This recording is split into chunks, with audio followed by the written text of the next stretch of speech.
Kag sa numero 1 sa mga balita, subong adlaw.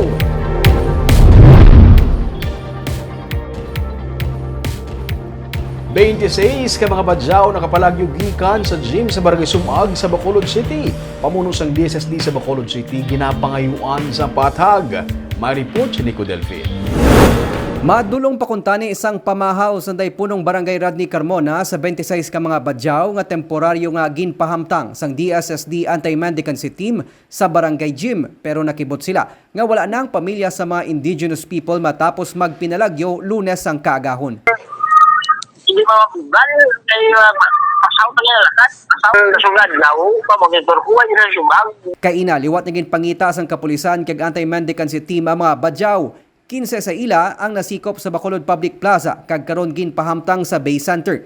Suno kay Sally Abelarde, pamuno sang DSSD Bacolod, may 38 pa ka mga badyaw sa youth home sa Barangay Vista Alegre nga karon ila na ginaproseso para mapapauli sa Zamboanga. Ang iban may ato nga nakitaan sa Punta Taytay, na sundari sa ginhalinan, sa ginpuaan man to bala. Sa may barangay to na yun, ara. Kag ina sa plaza, kay round up ang staff subong.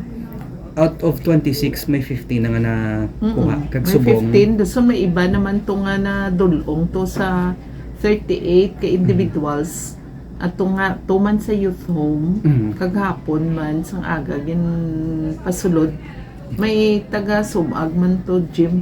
Damlag pa, si City Administrator Attorney Pacifico Magari III ang nag-issue na sang notice to explain kay Abelarde angot sa paglabot sang 80 ka mga badyaw halin sa Bacolod sa Iloilo City.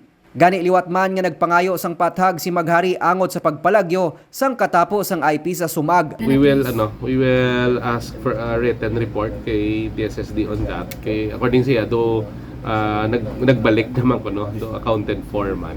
After she submits due process ng after she submits her reply to the notices, we will elevate it kay Mayor and perhaps to City Legal so that we can look at kung ano gid ang appropriate action to be taken, whether sanction or reprimand.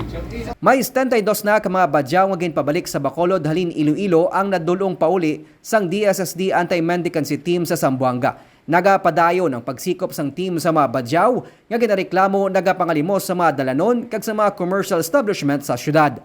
Nico Delfin para sa DigiCast Negros.